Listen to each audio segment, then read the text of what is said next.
Sinalakay ng mga kasapi ng Police Regional Office 7, katuwang ang PDEA 7, ang isang pinaniniwalaang Shabu Laboratory sa Dihaco Salim Street, Barangay Zapatera, Cebu City, noong Lunes, Hunyo 30. Naaresto sa operasyon ang sospek na si Stephen, 32 anyos, na umano'y gumagawa ng iba't ibang klase ng iligal na droga sa mismong apartment na kanyang tinitirhan. Sa panayam ng Brigada News FM Cebu kay PRO 7 Director Police Brigadier General Roderico Maranan, inihayag nito na isinailalim sa halos 5 buwan na surveillance ang naturang lugar bago sila nag-apply ng search warrant. Kabilang sa mga na-recover sa loob ng apartment ang ilang sachet ng hinihinalang shabu at cocaine, 59 na orange capsules ng pinaniniwalaang ecstasy, ilang empty capsules, mga bote, capsule container at bubble wrap.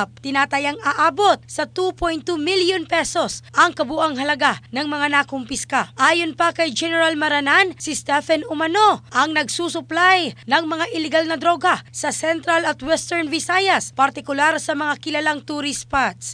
Nabati din na may background sa chemical engineering ang sospek at na-trace matapos lumutang ang kanyang pangalan sa mga naunang matagumpay na operasyon ng pulisya. Patuloy ang masusing imbestigasyon ng mga otoridad kaugnay sa insidente. In the heart of changing lives, ako si Michelle Craste ng Brigada News Philippines, the Music and News Authority.